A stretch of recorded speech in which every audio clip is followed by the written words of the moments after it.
Good morning, students. Today we will discuss about geothermal energy. जैसा कि हम लोग जो non conventional source of energy है उसमें पढ़ चुके हैं सोलर एनर्जी के बारे में, biomass energy, wind energy, hydro electric power plant के बारे में। आज हम डिस्कस करेंगे जियोथर्मल एनर्जी के बारे में। आप सब जानते हैं, देखिए जो इंडस्ट्रियलाइजेशन है जब से वो हुआ है और दिन ब दिन टेक्नोलॉजी बेस्ड डेवलपमेंट हो रहे हैं, पॉपुलेशन बढ़ रही है, तो जो एनर्जी की डिमांड है वो कंटिन्यूसली इंक्रीज हो रही है। अब उस डिमांड को पूरा करने के लिए जो हमारे कन्वेंशनल सोर्स है एनर्जी के, ऑयल है, गैस है, कोल है, वो सफिशिएंट नहीं है। इसीलिए हम लोग क्या है, जो नॉन कन्वेंशनल सोर्स हैं या जिनको रिन्यूएबल सोर्स भी कहा जाता है, अब उस तरफ ज़्यादा फोकस है। तो आज हम बात करेंगे जियोथर्मल एनर्जी के बारे में। बेसिकली जियोथर्मल एनर्जी जो है वो उसको डिफाइन कर सकते हैं आप हीट फ्रॉम अर्थ, यानी जो ज़मीन के अंदर जो हमारी अर्थ है उसके अंदर जो हीट है उसका यूटिलाइजेशन जो है वो जियोथर्मल एनर्जी के अंदर आता है। जियो का मतलब होता है जनरली अर्थ से, और थर्मल हीट।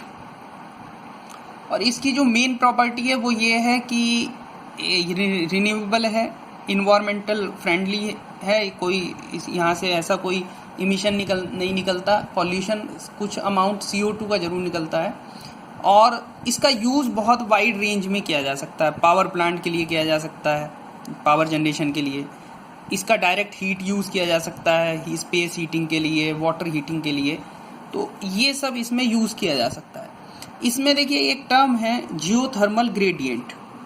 जियोथर्मल ग्रेडियंट का मतलब होता है, देखिए जब भी हम ग्रेडियंट की बात करते हैं तो ग्रेडियंट का मतलब होता है कि हम चेंज मेज़र कर रहे हैं। जैसे टेम्परेचर ग्रेडियंट है तो चेंज इन टेम्परेचर, ओके। तो जियोथर्मल ग्रेडियंट का मतलब है कि रेट ऑफ इंक्रीजिंग टेम्परेचर, यानी change in temperature with respect to depth of earth, यानी कि आप जैसे जैसे अर्थ में नीचे की साइड जा रहे हो तो जो टेम्परेचर है उसमें कितना चेंज आ रहा है उसको हम बोलते हैं जियोथर्मल ग्रेडियंट। जनरली जो ये होता है ये 2.5 डिग्री सेंटीग्रेड पर 100 मीटर, यानी पर 100 मीटर में आप जैसे नीचे जाओगे तो 2.5 डिग्री सेंटीग्रेड का टेम्परेचर राइज आपको मिलेगा, ओके। अब इसमें हम बात कर लेते हैं सिस्टम कितने होते हैं। देखिए जियोथर्मल के जो एनर्जी के सिस्टम है वो कितने। जनरली इसमें दो टाइप के सिस्टम है, कन्वेक्टिव सिस्टम और कंडक्टिव सिस्टम। आप लोगों ने सबने थर्मल इंजीनियरिंग में और अपनी फिजिक्स में भी पढ़ा है कि जो हीट ट्रांसफ़र होते हैं उसका जो मोड है जो हीट ट्रांसफ़र के, वो कितने हैं, 3 हैं, कंडक्शन, कन्वेक्शन और रेडिएशन। जनरली कंडक्शन जो होता है वो सॉलिड सरफेस के साथ होता है, और कन्वेक्शन जो होता है वो सॉलिड और लिक्विड की जो मूवमेंट होती है उसकी वजह से होता है। तो उसी तरह से यहाँ पर दो सिस्टम है, कंडक्शन और कन्वेक्टिव। तो जो कन्वेक्टिव जियोथर्मल सिस्टम है वो इंक्लूड है उसमें vapour dominated, water dominated system, यानी कि जहाँ पर वेपर भी हो, वेपर डोमिनेटेड सिस्टम हो, यानी जहाँ वो सिस्टम जियोथर्मल के जहाँ से आपको अर्थ के नीचे से वेपर या स्टीम मिल रही है, या जहाँ से आपको हॉट वाटर मिल रहा है, तो वो किसके अंडर आएंगे, कन्वेक्टिव जियोथर्मल सिस्टम। दूसरा है conductive system, conductive geothermal system. इसमें आता है हॉट ड्राई रॉक सिस्टम, यानी जहाँ पर कोई वाटर या कोई वेपर की फॉर्म में आपको हीट नहीं मिल रही, जो रॉक हैं, जो चट्टाने हैं वो इतनी हॉट है कि वहाँ से जो हीट जनरेट हो रही है उसको हम यूज़ कर रहे हैं, तो ये कंडक्टिव सिस्टम के अंडर आएगा, ओके। अब जैसे इसमें देखिए पहला ये दिया हुआ है जो अभी हमने बात की है, ये किसका एग्जाम्पल है, कन्वेक्टिव सिस्टम का, वाटर डोमिनेटेड सिस्टम। तो इसमें क्या है, जो जियोथर्मल प्रोडक्शन वेल्स हैं, यानी जो कुएं हैं ज़मीन के अंदर जहाँ से हमें हीट मिल रही है, तो वहाँ से क्या मिलेगा आपको, स्टीम और वाटर का मिक्सचर मिलेगा। जनरली इसका जो टेम्परेचर होता है वो टेम्परेचर होता है 210 से 300 डिग्री सेंटीग्रेड के बीच, ओके। जो वेपर जनरली ये जो वाटर डोमिनेटेड सिस्टम, यानी जिसमें वाटर की परसेंटेज ज़्यादा होगी एज कम्पेयर टू स्टीम। दूसरा जो सिस्टम है इसमें ये भी कन्वेक्टिव सिस्टम है, जिसको हम बोल रहे हैं वेपर डोमिनेटेड सिस्टम। यहाँ से क्या होगा कि जो जियोथर्मल वेल्स हैं, यानी जो ज़मीन के नीचे जो कुएं हैं, वहाँ से आपको वेपर डोमिनेटेड वहाँ से ड्राई स्टीम मिलेगी से। जनरली इनका टेम्परेचर 230 से 260 डिग्री सेंटीग्रेड होता है, और इनका एक एडवांटेज ये है कि इसमें हमें दोबारा वाटर ज़मीन के नीचे इंजेक्ट करने की ज़रूरत नहीं होती, ओके।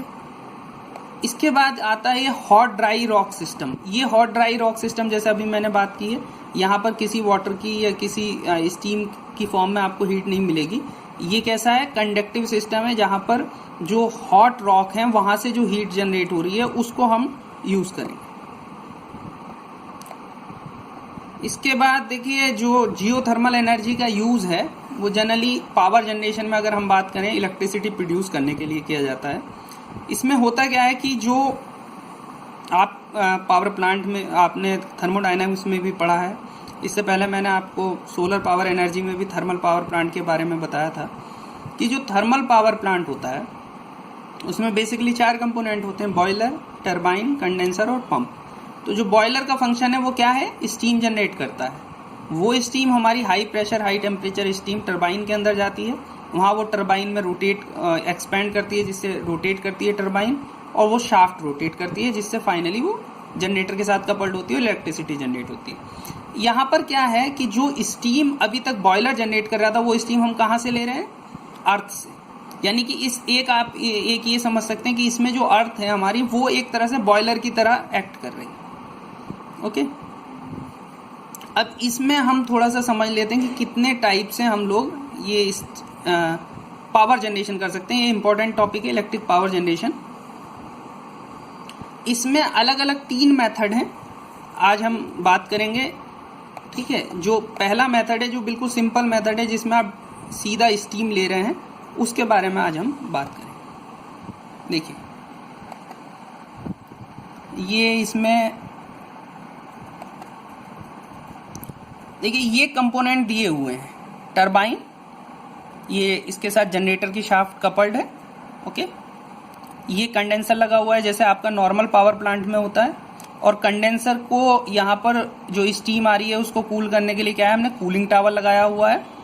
ठीक, ओके, और ये आपके नॉर्मल जो पावर प्लांट हैं, जो कंपोनेंट हैं वो हैं इसमें। अब ये जियोथर्मल एनर्जी या हम जियोथर्मल पावर जनरेशन की जो बात कर रहे हैं, इलेक्ट्रिसिटी जनरेशन में जियोथर्मल एनर्जी का कैसे यूज़ किया जाता है उसको समझ लेते हैं। देखिए यहाँ पर ये हमारा प्रोडक्शन वेल है, जियोथर्मल रिजर्वायर, यानी जहाँ पर हमें स्टीम मिल रही है, जो अर्थ के नीचे से स्टीम निकल रही है। वो स्टीम कहाँ पर जाएगी, टरबाइन में।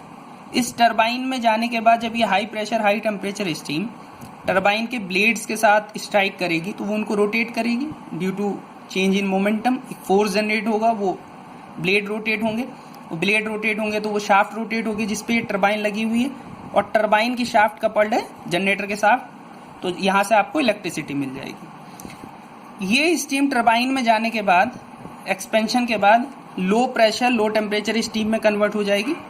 उसके बाद ये low pressure low temperature steam condenser में आएगी, जहाँ पर हम इसको कंडेंस करेंगे, किसकी हेल्प से, जो कूलिंग वाटर कूलिंग टावर से आ रहा है। ओके, अब ये स्टीम कंडेंस हो गए यानी लिक्विड फॉर्म में, वापस हम लोग इसको इंजेक्शन वेल्व में ले आएंगे नीचे अर्थ में। ओके, और इसका हम 2 तरह से यूज़ कर सकते हैं कि कुछ कंडेंसर नीचे इंजेक्शन वाल्व में ले आ सकते हैं, ठीक है, कुछ हम यूज़ भी कर सकते हैं। तो इस तरह से ये साइकिल चलती रहेगी। ये बिल्कुल सिंपल है कि इसमें बस आप जो अभी मैंने आपसे बात की कि जो स्टीम पहले हम लोग बॉयलर में जनरेट कर रहे थे, वो बॉयलर की जगह क्या आ गया, अर्थ। यानी इसमें जो अर्थ है वो एज ए बॉयलर की तरह एक्ट करेगी। वो स्टीम यहाँ से जनरेट होकर सीधी टरबाइन में जाएगी, यहाँ से टरबाइन के बाद वो कंडेंसर में आएगी, कंडेंसर में कंडेंस होने के बाद वो फिर कंडेंसर नीचे इंजेक्शन वाल्व में आ जाएगा। बाकी इसके अलावा 2 मेथड और हैं इलेक्ट्रिसिटी जनरेशन के, जहाँ पर सीधी स्टीम नहीं आती, वहाँ हो सकता है कि आपको किसी सेकेंडरी फ्लूइड की यूज़ करनी पड़े, ऑर्गेनिक रैंकाइन साइकिल हम बोलते हैं उसको। उसकी बात हम नेक्स्ट लेक्चर में करेंगे। Thank you.